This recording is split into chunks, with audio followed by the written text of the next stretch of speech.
कोशिश करूंगा कि कलाम मुख्तसर हो, ताकि आज टेस्टिमनीज़ का टाइम है तो उसको पूरा टाइम दिया जाए। मैं गुजारिश करूंगा अपनी क्वायर से कि अगर वो 8:30 बजे तक अपनी वर्शिप पूरी कर लें तो 8:35 तक हम शुरू कर सकते हैं। खुदावंद के कलाम की तरफ बढ़ते हैं, रिकॉर्डिंग स्टार्ट कर दें। मेरे साथ निकालिए जोब 23 वर्स 10, अय्यूब की किताब उसका 23वां बाब और उसकी 10वीं आयत। अय्यूब की किताब जोब 23 वर्स 10। लेकिन वो इस रास्ते को जिस पर चलता हूं जानता है, जब वो मुझे तालेगा तो मैं सोने के मानंद निकल आऊंगा।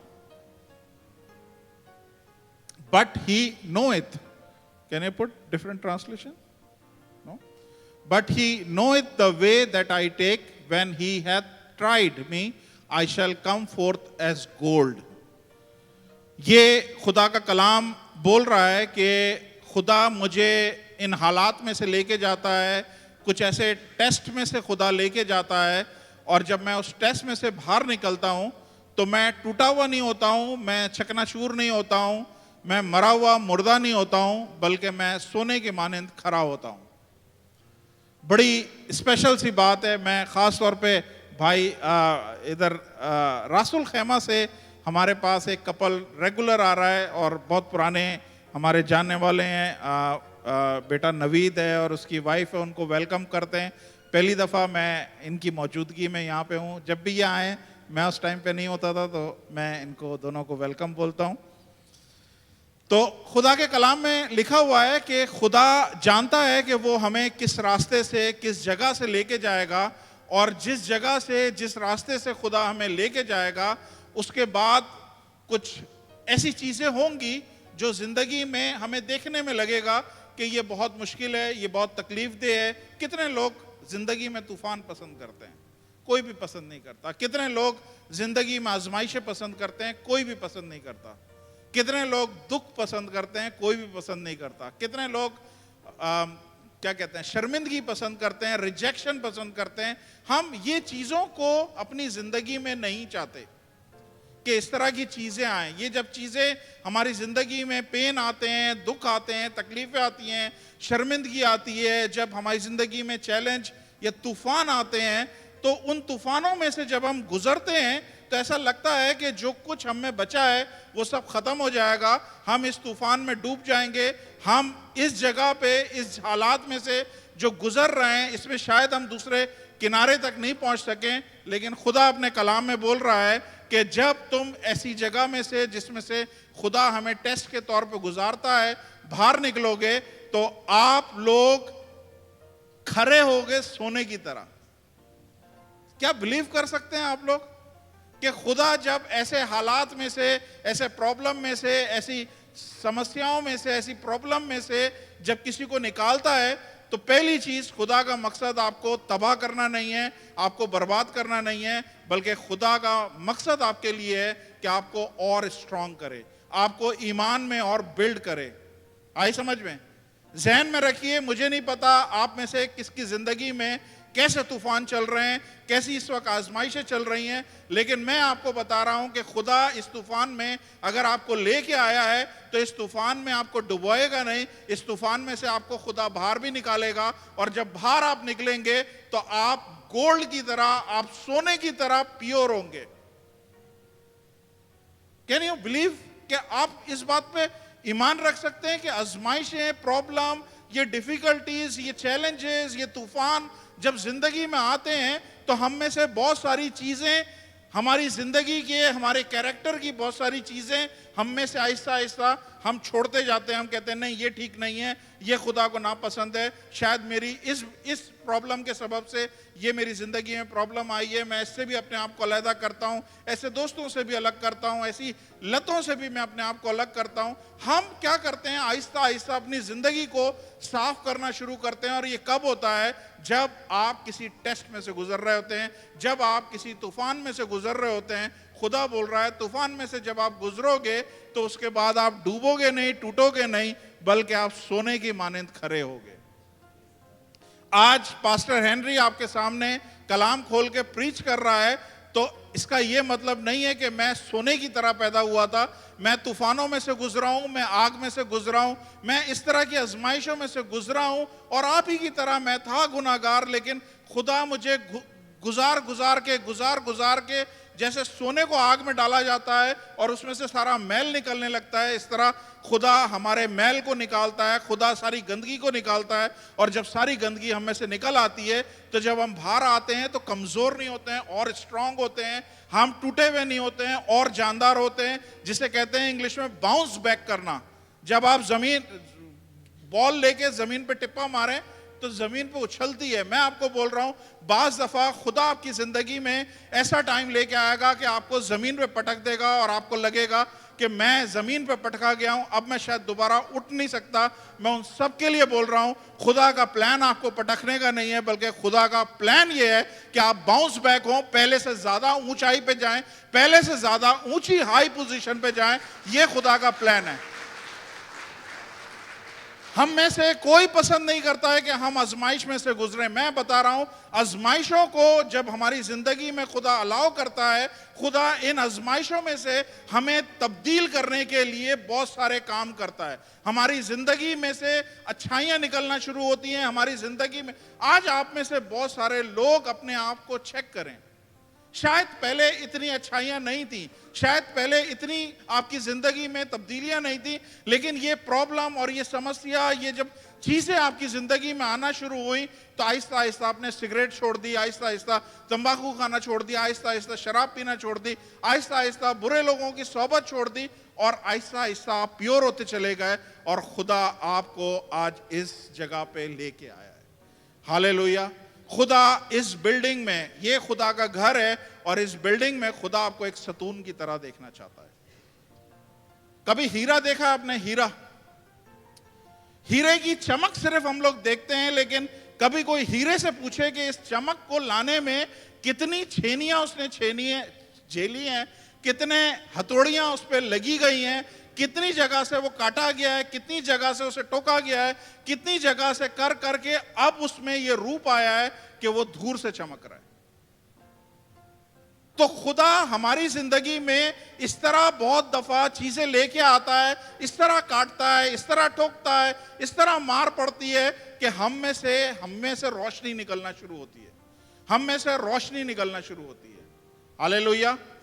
आज मैं आप सबको बोल रहा हूं, आज आपके सामने कोई सी भी प्रॉब्लम है, कोई सी भी मुश्किल है, कैसे भी तूफान में से आप गुजर रहे हो, जब आप तूफान में जा रहे होते हो ना, तो हम घबरा रहे होते हैं, हम हिम्मत नहीं पा रहे होते हैं कि इस तूफान में से गुजर सकें। लेकिन मैं बता रहा हूं, दो एटीट्यूड बहुत इंपॉर्टेंट होते हैं। जब आप तूफान में से गुजर रहे होते हो या जाने के लिए रेडी होते हो, आपकी हिम्मत नहीं हो रही होती है, लेकिन वो शख्स जो तूफानों में से निकल जाते हैं, उनका एटीट्यूड डिफरेंट होता है। वो पहले से ज्यादा स्ट्रांग फील करते हैं, पहले से ज्यादा अपने आप को मजबूत फील करते हैं, और वो जब पीछे मुड़कर देखते हैं और देखते हैं कि इस तूफान में हम डूबे नहीं, इस तूफान में हम हलाक नहीं हुए, बल्कि इस तूफान में से गुजर के हम ज्यादा स्ट्रांग हो गए हैं। मैं आपको बता रहा हूं, खुदा का ये प्लान आप सबके लिए है। आज आपकी जिंदगी में कैसी भी प्रॉब्लम है, कैसा भी आपकी जिंदगी में इश्यूज चल रहे हैं, मैं आपको बता रहा हूं, you are going to bounce back more high. आप लोग बाउंस बैक करोगे पहले से ज्यादा। बहुत सारे लोग समझते हैं, जब हमारी जिंदगी में प्रॉब्लम आती है, हमें लगता है कि हालात रुक गए हैं, टाइम रुक गया है, स्ट्रगल ज्यादा करनी पड़ रही है, कोई चीजें नजर नहीं आ रही है, किसी तौर पे भी हमें समझ नहीं आ रहा होता किस तरह से हम इस प्रॉब्लम में से निकलेंगे। मैं आपको बता रहा हूं, जस्ट होल्ड ऑन। आप ईमान में मजबूत खड़े रहें, ईमान में अपने आप को बांध के रखें। मैं आपको बता रहा हूं, ये खुदा अगर आपको प्रॉब्लम में लेके आया है, तो ये प्रॉब्लम से बाहर भी आपको निकालेगा, और ये 100% इन कंट्रोल है। खुदा हर एक चीज को आपकी जिंदगी में कंट्रोल करता है। क्या समझते हैं आप, जब खुदा ये बोलता है कि एक चिड़िया उसकी मर्जी के बगैर जमीन पे नहीं गिरती, तो क्या आपकी कदर चिड़ियों से ज्यादा नहीं है? आपकी जिंदगी में जो कुछ हुआ, आपकी जिंदगी में जो कुछ हो चुका है, भले कोई सा भी हादसा आपकी जिंदगी में हुआ है, बहुत दफा हम लोग ये बोलते हैं, खुदावन तू कहां है? खुदावन तू कहां है, मेरे साथ ऐसा क्यों हुआ, मेरे बच्चे के साथ ऐसा क्यों हुआ, मेरे शौहर के साथ ऐसा क्यों हुआ, मेरी वाइफ के साथ ऐसा क्यों हुआ, मेरे कारोबार के साथ ऐसा, मेरी जॉब के साथ ऐसा क्यों हुआ। हमारे मुंह से ये सवाल निकल रहा होता है, ये सब मेरे साथ ऐसा क्यों हुआ। मैं आपको बता रहा हूं, जब सारी चीजें ऐसी लग रही हो कि मेरे साथ ऐसा क्यों हुआ है, और आपको लगता है कि खुदा ने शायद आपको बिल्कुल बेयारो मददगार छोड़ दिया है, बिल्कुल आपको अबेंडन कर दिया है, मैं आपको बता रहा हूं, बाइबल का खुदा बोलता है कि मैं तुमसे कभी भी दस्तबरदार नहीं होऊंगा। कभी भी का मतलब है कभी भी, आप कुछ भी कर लें, वो कह रहा है मैं तुमसे कभी भी दस्तबरदार नहीं होऊंगा। एक मां अपने दूध पीते बच्चे को भूल जाए तो भूल जाए, लेकिन खुदा कहता है कि मैं तुम्हें कभी भी नहीं भूलूंगा। ऐसे प्रोमिसेस देने वाला, ऐसे वादे करने वाला खुदा अगर आपको बोल रहा है कि इस वक्त जो भी तूफान आपकी जिंदगी में गुजर रहा है, वो तूफान आपको डुबाने वाला नहीं है, बल्कि इस तूफान में से खुदा आपको निकालेगा, पहले से ज्यादा आपको हौसला देगा, पहले से ज्यादा जोर देगा, और पहले से ज्यादा स्ट्रांग आपको निकालेगा। और जब आप निकलेंगे बाहर तो लोग बोलेंगे ये वो शख्स नहीं है, या ये वो लड़की नहीं है, या ये वो लड़का नहीं है। जब ये पहले गया था तो बड़ा कमजोर सा लग रहा था, लेकिन अब जो बाहर निकला है ये बड़ा ही स्ट्रांग लग रहा है। हालेलुया। कल रात तकरीबन 3 बजे के करीब थे, शायद मैं दुआ कर रहा था, और दुआ में खुदा से कलाम मांग रहा था, और मैं कह रहा था खुदावंद मैंने कल क्या प्रीच करना है, मेरे पास कुछ भी नहीं है। और फिर खुदा ने कलाम देना शुरू किया, और मुझे मूसा की तरफ खुदा ने मेरी तवज्जो दिलाई। मूसा हमारे पुराने ऐतनामे का एक बहुत बड़ा नबी है, बहुत सारे मौजज़े खुदा ने मूसा के ज़रिए किए हैं, और खुदा ने उनमें से कुछ नगेट्स दिए हैं, कुछ खूबसूरत बातें मुझे दिखाई हैं जो मैं आपके साथ शेयर करना चाहता हूँ। हालेलुया। कितने लोग जानते हैं जब मूसा पैदा होने वाला था तो शैतान को आइडिया था कि कुछ कोई कोई कोई मसीहा पैदा होने वाला है, कोई छुड़ाने वाला पैदा होने वाला है। और शैतान ने फिर क्या किया कि शैतान ने उस टाइम के बादशाह के जरिए उस जगह के जितने भी लोग थे उनमें हर एक मेल चाइल्ड यानी हर एक नर बच्चे को शैतान ने उस बादशाह के हुक्म के जरिए उसको कत्ल करवाया। पैदाइश से लेके 2 साल तक के बच्चों को। देखिए मैं आपको बता रहा हूं, शैतान किसी को भी आपके खिलाफ यूज कर सकता है। इवन इस दुनिया के बादशाहों को, उस जमाने में बादशाह फरौन कहलाता था और बड़ा मजबूत स्ट्रांग बादशाह कहलाता था, लेकिन मैं आपको क्या बता रहा हूं, अगर शैतान आपके पीछे लगा है तो इवन वो इस किसी भी जगह आप रह रहे हैं उस जगह की गवर्नमेंट के ऑफिशियल्स को आपके खिलाफ खड़ा कर सकता है। क्योंकि शैतान को यह आइडिया है कि इस बंदे की जिंदगी में बहुत सारे लोगों का छुटकारा है, इसको अगर मैंने कंट्रोल कर लिया, इसको मैंने रोक लिया तो मैं बहुत बड़ी फतह हासिल कर सकता हूं, बहुत बड़ी आजादी में जो आने वाली है उसको रोक सकता हूं। मैं अभी कल ही किसी को बता रहा था, गरासीनियों के इलाके में एक शख्स था जिसमें 6000 बदरुएं थी। बाइबल बताती है लश्कर था उसके जिस्म में। लश्कर का मतलब है 6000 बदरुएं थी। 6000 बदरुएं शैतान ने एक आदमी को कंट्रोल करने के लिए रखी हुई थी कि वो उस आदमी को कंट्रोल करके रखे। और जैसे ही खुदावंद यीशु मसीह ने उस आदमी को आजाद किया, बाइबल बताती है वो 10 शहरों में से लोगों को यीशु के पास लेके आ गया। इसका मतलब यह है कि उस 10 शहरों की बदरुओं ने सिर्फ एक बंदे पे फोकस किया हुआ था कि इसको हम कंट्रोल कर लेंगे, 10 शहर के लोग आजादी नहीं देख सकते। हालेलुया। मैं आपको बता रहा हूं, आप में से बहुत सारे ऐसे लोग हैं। खुदा आपको आजादी देना चाहता है क्योंकि आपकी आजादी के पीछे बेशुमार खानदानों की आजादी है, बेशुमार नौजवानों की आजादी है, बेशुमार लोग हैं जो आपके सबब से छुड़ाए जाएंगे, आपके सबब से आजाद किए जाएंगे। हालेलुया। बाइबल बताती है कि उस जमाने में उस बादशाह ने एक अनाउंसमेंट करी कि पैदाइश से लेके 2 साल तक के जितने नर बच्चे हैं उन सबको कत्ल कर दिया जाए। और जब सारे बच्चों को कत्ल किया जा रहा था, मैं सिर्फ चाहता हूं थोड़ा सा आप लोग इमेजिन करें कि उस टाइम पे कैसा उस जगह पे माहौल होगा, उस मुल्क में कैसा माहौल होगा। लोगों के घरों में सिपाही घुस घुस के तलवार से मासूम बच्चों को कत्ल कर रहे थे और मां बाप सिर्फ देख रहे थे, कुछ कर नहीं सकते थे। क्या आप वो पेन को महसूस कर सकते हैं? हो सकता है किसी फैमिली में पहली दफा लड़का पैदा हो और सिपाही आए हो और उसको कत्ल कर दिया हो।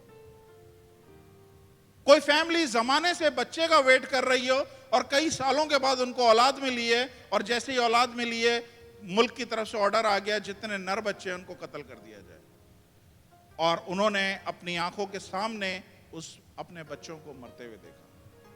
जब आपकी जिंदगी में शैतान बड़े जोर और शोर से चल रहा हो, सिर्फ आपको यह नजर आ रहा हो कि शैतान ही शैतान है, सिर्फ बुराई बुराई बदी बदी सिर्फ है, उरूज पे है, और ऐसा लग रहा है हर चीज आउट ऑफ कंट्रोल है।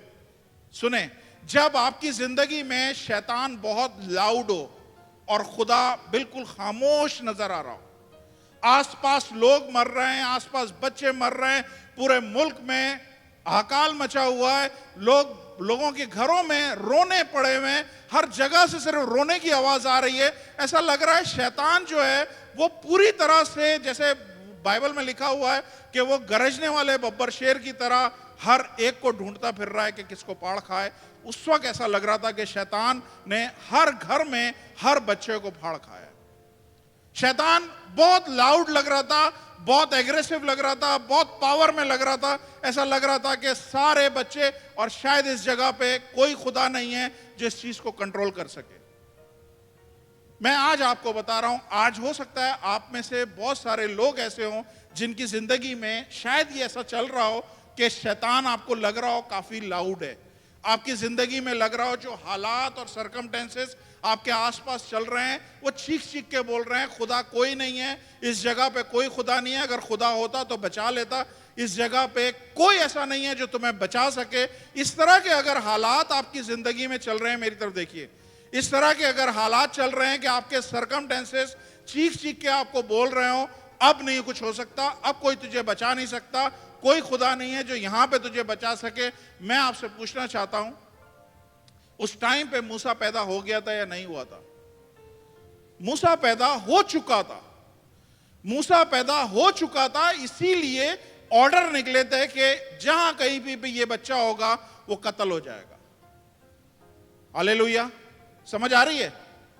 इसका मतलब यह है कि जब शैतान आपको आसपास बड़ा लाउड नजर आ रहा हो, बड़ा जोरों में नजर आ रहा हो, घन गरजता हुआ शैतान नजर आ रहा हो, तब उस टाइम पे, उस मौके पे खुदा ऑलरेडी आपको आपकी समस्याओं का जवाब दे चुका है। खुदा का जवाब हो सकता है इतना लाउड ना हो सकता है कोई बैंड बाजे और कोई नकारे नहीं फटे कि ये मूसा पैदा हुआ है, बल्कि जहां मूसा पैदा हुआ है उसकी मां ने उसको छुपा के रखा है। तो खुदा का जो जवाब नजर आ रहा है वो ऐसा नजर आ रहा है कि वो इतना लाउड नहीं है, लेकिन खुदा का जवाब ऑलरेडी वहां पे था। आज आपकी जिंदगी में जो भी हालात हैं, अगर चीख चीख के आपके खिलाफ बोल रहे हैं, मैं आपको बता रहा हूं खुदा ऑलरेडी इन हालात में, जब सब जगह मौतें हो रही थी, क्या आप बिलीव कर सकते हैं कि यही खुदा था जिसने मूसा को संभाल के रखा, बचा के रखा और उसे जिंदा रखा? अगर वो खुदा हजारों साल पहले उन हालात में जब कोई बच्चा जिंदा नहीं रहा था सिर्फ मूसा को बचा सकता है, तो यही खुदा आज भी है, अब तक ये एक ही जैसा है।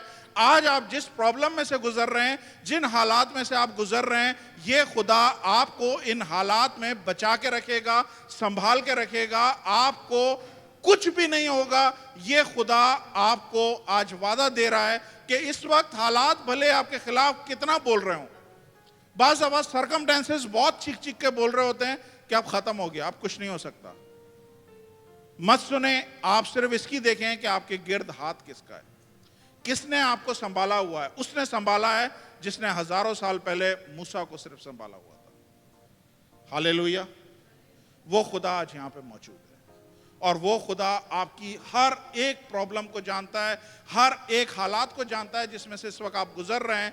वो खुदा आपको संभाला हुआ है। आपकी जगह कोई और होता, जिन हालात में से आप गुजरे हैं, कब का खुदकुशी कर चुका होता। लेकिन अगर खुदा ने आपको संभाल के रखा है और आपको खुदकुशी नहीं करने दी, आप आज भी जिंदों की जमीन पे जिंदा हैं, तो मैं आपको बोल रहा हूं आप अपनी जिंदगी की सबसे बड़ी फतह को देखने वाले हैं। खुदावंद आपको जब इस प्रॉब्लम में से, इस तूफान में से निकालेगा, तो आप पहले से ज्यादा स्ट्रांग होंगे, पहले से ज्यादा पावरफुल होंगे, पहले से ज्यादा फ्रेश होंगे, पहले से ज्यादा जवान होंगे, पहले से ज्यादा चमक रहे होंगे, सोने की तरह। हालेलुया, जोरदार तालियां खुदा के लिए बजाएं।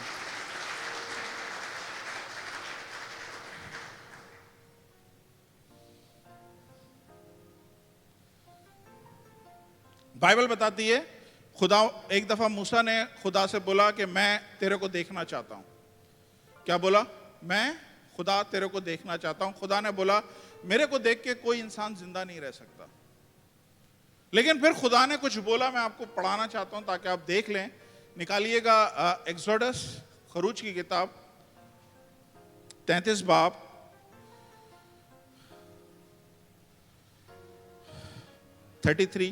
Exodus 33 18 to 23। एक्सोडस, खरूज 33 बाब 18 आयत से। तब वो बोल उठा कि मैं तेरी मिन्नत करता हूं, मुझे अपना जलाल दिखा। उसने कहा मैं अपनी सारी नेकी तेरे सामने जाहिर करूंगा और तेरे ही सामने खुदावंद के नाम का ऐलान करूंगा, और मैं जिस पर मेहरबान होऊंगा और जिस पे करना चाहूं रहम करूंगा। नेक्स्ट, और ये भी कहा तू मेरा चेहरा नहीं देख सकता क्योंकि कोई इंसान मुझे देखकर जिंदा नहीं रहेगा। नेक्स्ट, फिर खुदावंद ने कहा देख मेरे करीब ही एक जगह है, सो तू उस चट्टान पर खड़ा होना, और जब तक मेरा जलाल गुजरता रहेगा मैं तुझे उस चट्टान के शगाफ में रखूंगा, और जब तक निकल ना जाऊंगा तब तक अपने हाथ से ढांके रहूंगा। हालेलुया, ये खुदा आज आपको बोल रहा है। इन हालात में ये सबसे बड़ा चैलेंज था कि उस खुदा को कोई बोल रहा है कि मैं तुझे देखना चाहता हूं, और खुदा क्या बोल रहा है? कोई मुझे देख के जिंदा नहीं रह सकता। ये खुदा जिसने सूरज को बनाया है, सुने, सूरज को आप दोपहर के टाइम पे जरा आंख उठा के देखिएगा, 1 मिनट तक कोशिश करिएगा, आंखें आपकी अंधी हो जाएंगी। आप 2 सेकंड 3 सेकंड से ज्यादा देख नहीं सकते।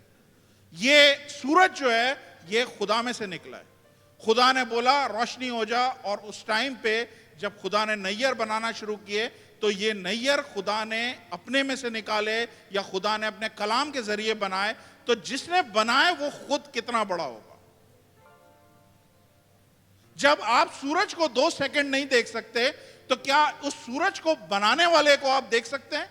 इसलिए खुदा ने बोला कोई मुझे देख के जिंदा नहीं रह सकता। लेकिन फिर भी सुने, फिर भी क्या, यानी ये मूसा के सामने सबसे बड़ा चैलेंज था, चैलेंजों से बड़ा चैलेंज था कि खुदा को बोल रहा है मुझे तुझे देखना चाहता हूं। मर सकता था, जल के भस्म हो सकता था, कुछ भी हो सकता था। बाइबल बताती है एक दफा खुदा जब कोई सीना पे उतरा तो वो पूरा पहाड़ जो है वो धुएं से भर गया। मतलब इतनी खुदा का जलाल है, इतना खुदा का पावर है कि पहाड़ जो थे वो ऐसा लग रहे थे जैसे भस्म हो जाएंगे। तो खुदा ने मूसा को क्या बोला कि तू चट्टान में छुप जाना, और जब तक मैं गुजरता रहूंगा मैं अपने एक हाथ से तुझे कवर रखूंगा ताकि तू मरे नहीं।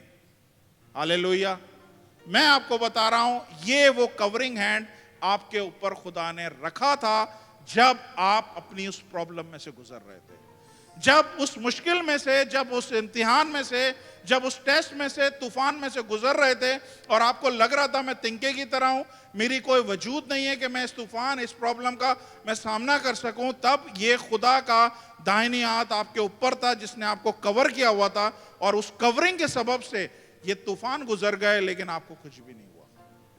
ये कवरिंग आज भी आपके ऊपर है। इस कवरिंग ने, इस हाथ ने आपको आज भी संभाला हुआ है। हालेलुया, कितने लोग ईमान रखते हैं खुदा संभालने वाला? This is God who controls everything. खुदा खुद गुजर रहा है और एक हाथ से अपने बंदे को कंट्रोल किया हुआ है, एक हाथ से उसको संभाला हुआ है कि जल के भस्म ना हो जाए, और खुदा वहां से गुजरा है। इससे बढ़कर कोई हालात नहीं हो सकते कि कोई मर सके या कोई जल के भस्म हो सके। खुदा ने अगर उन हालात में मूसा को संभाल के रखा है, खुदा आपके जिंदगी के सारे तूफानों में से, सारे हालात में से जिसमें कोई और शायद मर जाता या मर भी चुका हो, लेकिन खुदा ने आपको उसी हाथ से कवर किया हुआ था, उसी हाथ से खुदा ने आपको हिम्मत ताकत दी हुई थी, उसी हाथ से संभाला हुआ था कि आज आप यहां तक हो। और जो यहां तक आ गए हो, मैं आपको बता रहा हूं बहुत जल्द आप तूफान से बाहर निकल के पीछे तूफान को देख रहे होगे। हालेलुया।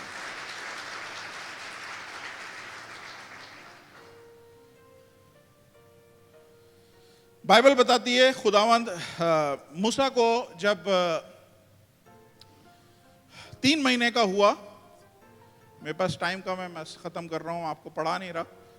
जब मूसा 3 महीने का हुआ तो कलाम में लिखा हुआ है, यही खरूज की किताब एक्सोडस चैप्टर 2 वर्स 1 to 10 अगर आप पढ़ेंगे तो वहां पे नजर आएगा कि आप पढ़ लेते हैं, बल्कि 5 मिनट में ले लेता हूं। Exodus chapter 2 verse 1 to 10। और लावी के घराने के एक शख्स ने जाकर लावी की नस्ल की एक औरत से ब्याह किया, और वो औरत हामला हुई, उसके बेटा हुआ, और उसने ये देखकर बच्चा खूबसूरत है 3 महीने तक छुपा के रखा। और जब उसे और ज्यादा छुपा नहीं सकी तो उसने सरकंडों का एक टोकरा लिया। क्या लिया? टोकरा लिया। उस पर चिकनी मिट्टी और राल लगाकर लड़के को उसमें रखा और उसे दरिया के किनारे झाव में छोड़ आई। और उसकी बहन दूर खड़ी रही ताकि देखे कि उसके साथ क्या होता है। और फरौन की बेटी दरिया पर गुसल करने आई और उसकी सहेलियां दरिया के किनारे किनारे टहलने लगी। तब उसने झाव में टोकरा देखकर अपनी सहेली को भेजा और उसे उठा लाए। नेक्स्ट। और जब उसने खोला तो लड़के को देखा और वो बच्चा रो रहा था। उस पर रहम आया और कहने लगी किसी इब्रानी का बच्चा है। तब उसकी बहन, यानी वो बच्चे की बहन ने फरौन की बेटी से कहा, मैं जाकर इब्रानी औरतों में से एक दाई तेरे पास बुला लाऊं जो तेरे लिए इस बच्चे को दूध पिलाया करे। फरौन की बेटी ने उसे कहा जा, और वो लड़की जाकर मूसा की मां को ही बुला लाई। ओके।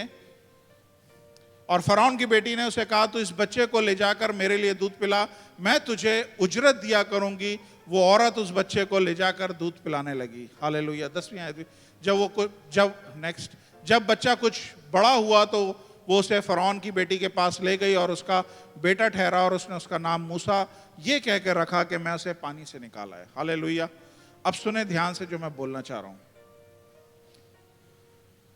जब 3 महीने के बाद वो बच्चे को मजीद नहीं छुपा सकी तो बाइबल बताती है कि मूसा की मां ने एक टोकरा लिया और उस पर चिकनी मिट्टी लगाई और उसके सुराखों को बंद किया और उस पर राल लगाई। मुझे नहीं पता राल क्या चीज होती है, लेकिन उसने राल लगाई और वो टोकरी को एक तरह से उसकी मां ने कश्ती बना दी। छोटी सी टोकरी को एक तरह की ऐसी कश्ती बना दी जो पानी में तैर रही हो।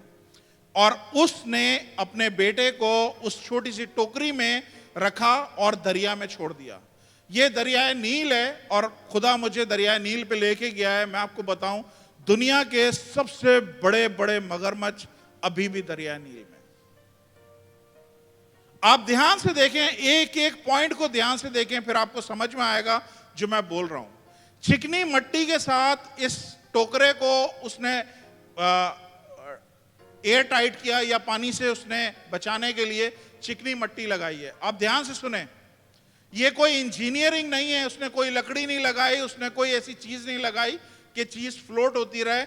चिकनी मिट्टी के साथ उसने टोकरे को बनाया है। उस औरत की कितनी एजुकेशन काबिलियत थी हमें नहीं पता, लेकिन यहां पे मुझे साफ एक चीज बेवकूफी नजर आ रही है, क्योंकि मिट्टी के टोकरे के साथ जब उसने पानी में छोड़ा है तो 10 मिनट के बाद वो मिट्टी पिघलना शुरू हो जाएगी, मिट्टी गलना शुरू हो जाएगी और पानी उस टोकरी में आ सकता है नहीं आ सकता है।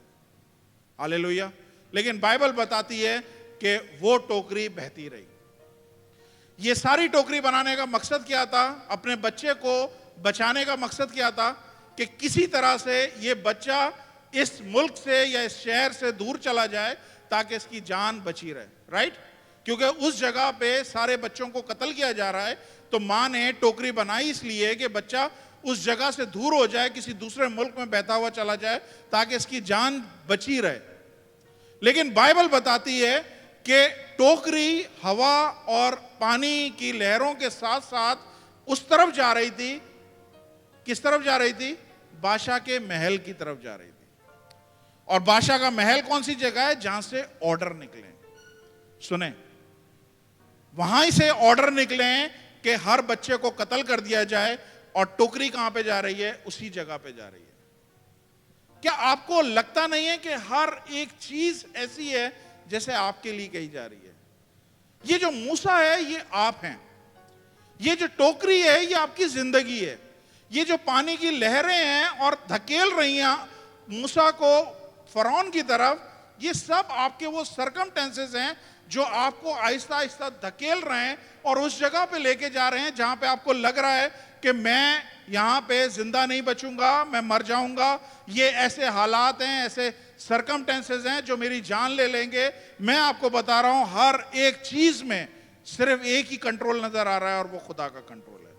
अगर खुदा ने उस टाइम पे सारे मगरमच्छों का मुंह बंद करके रखा हुआ है या सारे मगरमच्छों को अंधा करके रखा हुआ है कि इस बच्चे की तरफ कोई देखने वाला ना हो, अगर खुदा ने चिकनी मिट्टी को कंट्रोल किया हुआ है कि पिघल के झड़ने वाली ना हो, अगर खुदा ने लहरों को और हवाओं को हुक्म दिया है इस टोकरी को वहां पे धकेले जिस जगह पे बादशाह का ऑर्डर है कि जहां से ऑर्डर निकला है कि हर एक को कत्ल कर दिया जाए, आप सरकमटेंसेस देखें, आपको अपनी जिंदगी नजर आएगी।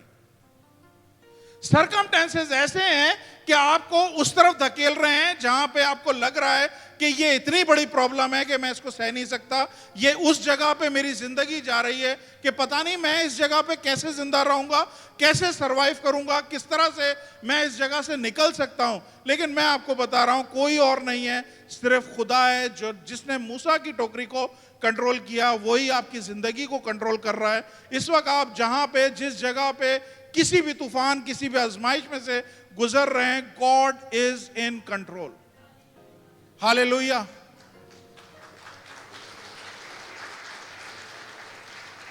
सेम टाइम पे खुदा ने बादशाह की बेटियों को बोला जाओ नहाने के लिए। सेम टाइम पे जब ये कश्ती वहां पे जा रही थी, सेम टाइम पे वो लड़कियां दरिया पे आई नहाने के लिए। देखें आप कंट्रोल देखें किस तरह से हो रहा है।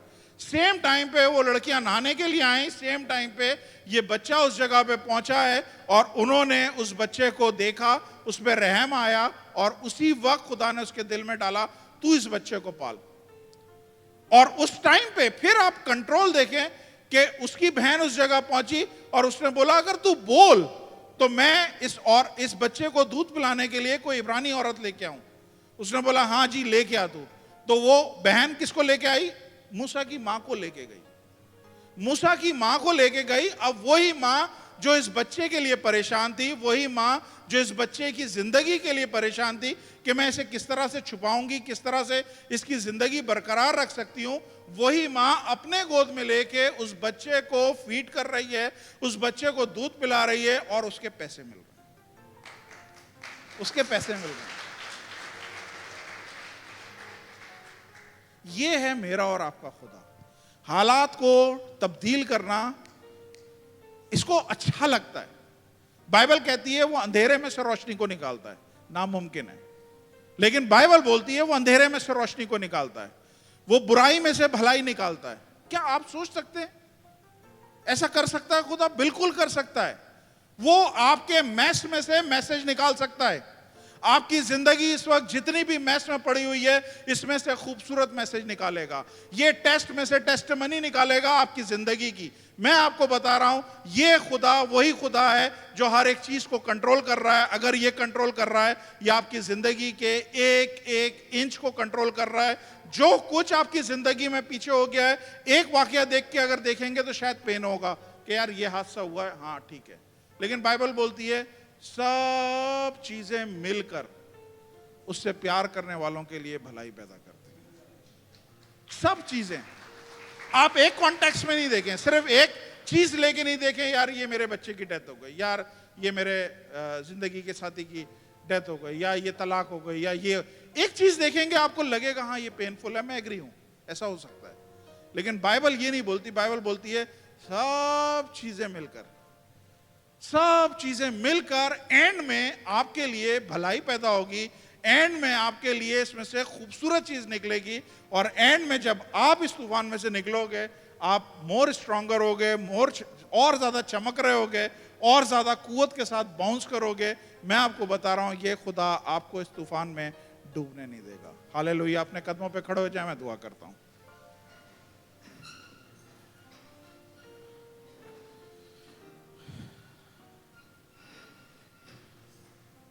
मैंने एक दफ़ा पहले भी बोला था, आज भी मैं पूछ रहा हूं, आप में से कितने लोग हैं जो सुबह अलार्म लगाते हैं और सुबह उठते हैं? वाह जी वाह, बहुत सारे लोग हैं। तो आपके ख्याल में सुबह जब आप उठते हैं अलार्म की वजह से उठते हैं, राइट? अब यही अलार्म ले जाके ना सोनापुर जाइएगा, वहां पे मुर्दा खाना है, वहां पे लाश के बराबर में रख दीजिएगा और देखिएगा ये अलार्म उस मुर्दे को उठाता है या नहीं उठाता है। आपको कोई अलार्म नहीं उठाता सुबह, आपको खुदा उठाता है सुबह। किसी अलार्म में कोई ताकत नहीं है कि आपको सुबह जगा सके। ये खुदा है जो हर रोज सुबह आपको उठा रहा है। हालेलुया, जोरदार तालियां अपने खुदा के लिए।